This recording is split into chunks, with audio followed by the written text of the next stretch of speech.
The soiled utility room is where nursing staff takes our biohazardous material, our soiled linens, and it also has a urinal in it. That's where nursing staff took these babies and left them to die.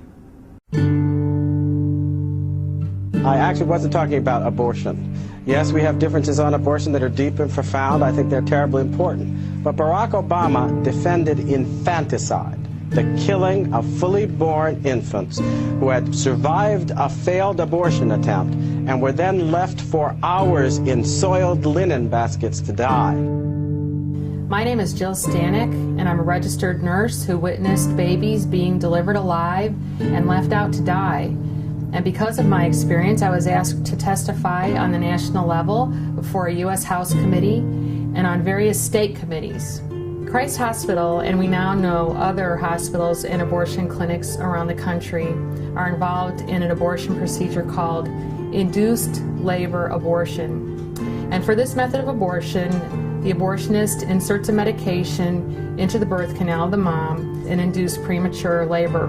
And my experience was that they lived as short as a few minutes to once almost as long as an 8-hour shift. To be clear, these were living babies who were left out to die, and they were issued both birth and death certificates according to Illinois state law. One night, a nursing co-worker was taking a live aborted baby to our soiled utility room to die because his parents didn't want to hold him, and she didn't have time to hold him that night. And when she told me what she was doing, I couldn't bear the thought of this suffering child dying alone. And so I cradled and rocked him for the 45 minutes that he lived. He had Down syndrome and was between 21 and 22 weeks old. And he didn't move very much because he was using all of his energy attempting to breathe. And I remember toward the end of his life, I couldn't tell if he was alive or not unless I held him up against the light to see if I could see his little heart beating through his chest wall because their skin is so thin at that age.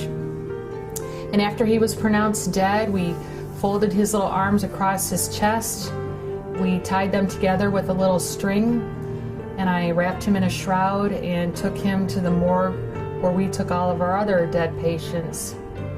Steve and Pam will tell you that we fought together in the Illinois State Senate against restrictive choice legislation, laws just like the federal abortion laws. When I testified before an Illinois State Senate committee about my experience, Barack Obama was unmoved and actually opposed the Born Alive Infant Protection Act, which was legislation designed to stop this barbaric practice of leaving delivered babies out to die.